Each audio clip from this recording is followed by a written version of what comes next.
Praise the lord.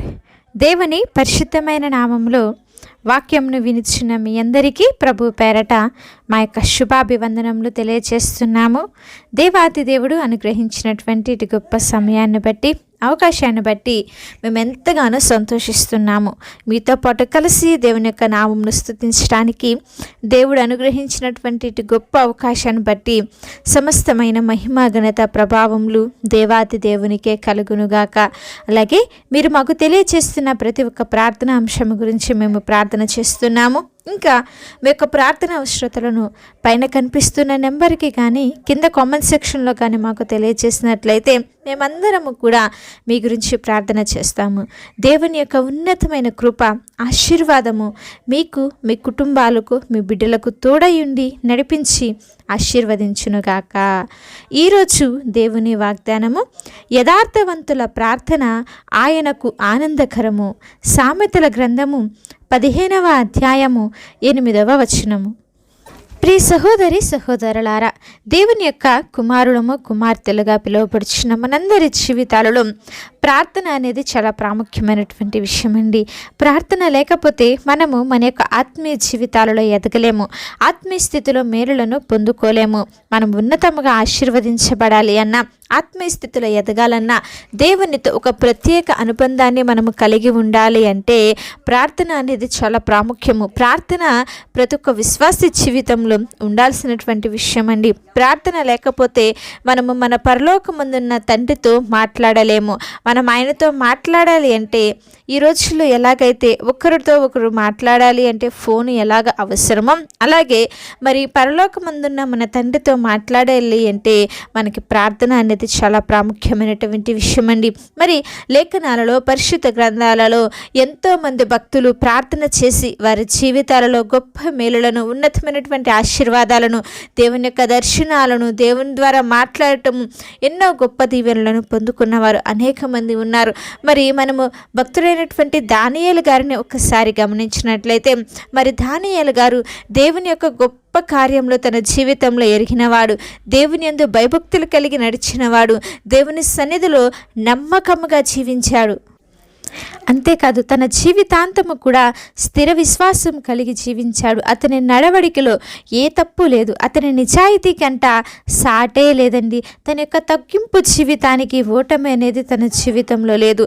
ప్రతి నిత్యము అతడు అంత ఉన్నత స్థానంలో ఉన్న ఎల్లప్పుడూ కూడా తనని తాను తగ్గించుకుంటూ దేవుని యొక్క నామాన్ని హెచ్చించాడు. దేవుని యొక్క నామానికే మహిమఘనత ప్రభావములు తీసుకొచ్చాడండి. అంత గొప్పగా దానియేలు గారు తన జీవితాంతము కూడా బ్రతికి దేవునికి సాక్షిగా దేవుని యొక్క నామ మహిమార్థమై జీవించాడు. మరి రాజుకు బెల్షస్సరు రాజ్యములో అతి శ్రేష్టమైనటువంటి బుద్ధిగలవాడిగా జీవించాడు. వినయము, విధేయత, చురుకుదనం అంటే అతనికి పెట్టింది పేరండి. దేవునితో ఎక్కువ సమయం గడపడానికి ఇష్టపడేవాడు. ఈ రోజుల్లో మనం ఏం చేస్తాము, మన చుట్టుపక్కల ఉన్న మనుషులతోనూ ముస్లిం ముచ్చట్లు చెప్పుకోవడానికి మనం మన యొక్క సమయాన్ని వెచ్చిస్తాము. కానీ దానియేలు గారు అంత గొప్ప పొజిషన్లో ఉండి కూడా వాటన్నిటిని కూడా పక్కన పెట్టేసి ఎక్కువ సమయము దేవునితో గడపడానికి ఇష్టపడేవాడు. అంతేకాకుండా అల్లు పెరగకుండా నిత్యము ప్రతినిత్యము దేవుని సన్నిధిలో ప్రార్థన చేసేవాడండి. రాజుగారైనను చివరికి తన తోటి పనివారైనా సరే ఎవ్వరు కూడా అతనిలో ఏ తప్పు కూడా కనుగొనలేకపోయారు. అంతేకాకుండా అతడు దేవుని దృష్టికి నీతిమంతుడిగా జీవించాడండి. మరి తన వ్యక్తిత్వ జీవితం ద్వారా, తన యొక్క బ్రతుకు ద్వారా దేవుని యొక్క నామాన్ని కనపరుస్తూ ఎల్లప్పుడూ దేవుని నామానికి మహిమ తెచ్చే వ్యక్తిగా ఉన్నాడు. మరి నేటి కాలంలో మన విశ్వాస జీవితం ఎలాగ కొనసాగుతుంది? నీ అనుదిన జీవితంలో దేవునికి నువ్వు ఎంత ప్రాధాన్యత ఇస్తున్నావు? నీ ద్వారా దేవుని యొక్క నామాన్ని నువ్వు ఎంత కనపరుస్తున్నావు? ఒకసారి ఆలోచన చేయి. రాజాజ్ఞను అతిక్రమించాడని సింహాల బొనులో వెళ్ళటానికైనా దానియేలు ఇష్టపడ్డాడు. కానీ ఏమాత్రం కూడా తన యొక్క ప్రార్థన అనేది ఆపలేదు. జీవము గల దేవునికి సేవకుడై ఆయన కొరకు సాక్షిగా జీవించాడు. దానియేలు ప్రార్థన అతనికే కాదు, తన రాజ్యం అంతటినీ కూడా జీవము గల దేవుని వైపు త్రిప్పటానికి సహాయపడింది. మరి ఈరోజు నువ్వు చేస్తున్న ప్రార్థన దేవుడు ఆలకిస్తున్నాడా? నీ ప్రార్థన ద్వారా నువ్వు నీ కుటుంబాన్నన్నా రక్షించుకోగలిగావా? దేవునికి నువ్వు చేస్తున్న ప్రార్థన అంగీకారంగా ఉంటుందా? మన జీవితాలలో ఎంత గొప్ప ప్రార్థనా శక్తిని మనము కలిగి ఉన్నామా? దానియేలు అన్ని గుణాలను కలిగి మనం మన జీవితంలో జీవిస్తున్నామా? ఒకసారి ఆలోచన చేద్దామా? లేకపోతే చిన్న శ్రమ వచ్చిందని, శోధన వచ్చిందని, బాధ వచ్చిందని, చినుకు వలె ఒక సమస్య రాగానే సముద్రంలాగా ఎగిసిపడుతూ నాకే ఎందుకు ఈ బాధ, నాకే ఎందుకు ఈ వేదన, నాకే ఎందుకు ఈ శోధన అని చెప్పి దేవుని యొక్క నామాన్ని దూషించే వారంగా, ప్రార్థన చేయటం ఆపివేసే వారంగా, ప్రార్థన చేయకుండా దేవునికి సమయాన్ని ఇవ్వకుండా ఉండేవారంగా ఉన్నామా? ఎలా ఉన్నాము? దేవుని ఎదుట మనము నీతిమంతునిగా గనక జీవిస్తే ఆయన నిత్య రాజ్యానికి వారసులం అవుతామని ఆయన సెలవిస్తున్నాడు కదా. మనము ప్రార్థనా పరులుగా, నీతిమంతులుగా, దేవుని యందు స్థిర విశ్వాసం కలిగి ఎప్పుడైతే జీవిస్తామో ఈ లోకంతో పోరాడే శక్తిని, బలమును ఆయన మనకు అనుగ్రహిస్తాడు. అలాగా ప్రార్థన చేయకుండా, నీతిగా జీవించకుండా, ఇష్టానుసారంగా బ్రతుకుతూ నాకే ఎందుకు ఈ శ్రమ, నాకే ఎందుకు ఈ శోధన, నా జీవితంలోనే ఎందుకు ఈ బాధలు వస్తున్నాయి, నాకు ఈ బాధల నుంచి విముక్తి లేదా, ఎందుకు వస్తున్నాయి అని చెప్పి ప్రార్థన చేయకుండా వాటి గురించి ఆలోచన చేస్తే ఎలాగా సమస్యల నుంచి బయటపడతాం?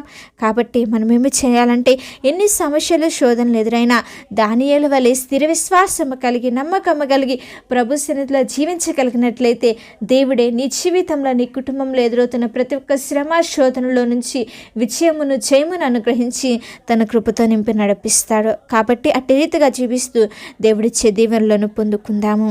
చిన్న ప్రార్థన. పరిశుద్ధుడా, దయగలిగిన మా తండ్రి, ప్రేమపూర్ణుడా, శ్రేష్టమైన నామమును బట్టి మీకు స్తోత్రములు చెల్లిస్తున్నాం. అవును తండ్రి, యథార్థవంతుల ప్రార్థన మీకు ఆనందకరమని మీరు లేఖనాల ద్వారా మాతో మాట్లాడుతున్నారు. మేము కూడా మా జీవితంలో యథార్థత కలిగి నీతిని అనుసరించుచు నీ సన్నిధిలో భక్తి చేస్తూ దేవా, నీ సన్నిధిలో ప్రార్థించే వారంగా, ప్రార్థనా జీవితాన్ని కలిగి జీవించే వారంగా ముందుటకు నీ కృపను మాకు అనుగ్రహించండి. దానియేలు వలె మేము కూడా గొప్ప సాక్ష్యాన్ని పొందుకొని నీ ఎదుట నీతి కలిగి జీవించటకు నీ కృపను అనుగ్రహించండి. ఎంతమంది బిడ్డలైతే వాక్యంను వింటున్నారో వారందరి జీవితాలలో గొప్ప మేలులను, ఆశీర్వాదములను జరిగించి నీ కృపతో నింపి నడిపించి బలపరిచి ఆరోగ్యంలోనిచ్చి శక్తిని, బలమును దయచేసి వారు ఎదుర్కొంటున్న ప్రతి ఒక్క శోధన, బాధ, ఇరుకులు, ఇబ్బందులు అన్నిటిలో నుంచి విజయమును దయచేసి మీ కృపతో నింపి నడిపించి ఆశీర్వదించి దీవించి బలపరిచి ఉన్నతమైన మేలులు జరిగించమని యేసు ఉన్నతమైన నామములో అడిగి వేడుకొని ప్రార్థిస్తున్నాము తండ్రి. ఆమేన్. అలాగే మీ యొక్క ప్రార్థన అవసరతలు మాకు తెలియచేసిన యెడల మేమందరము కూడా మీ గురించి ప్రార్థన చేస్తాము.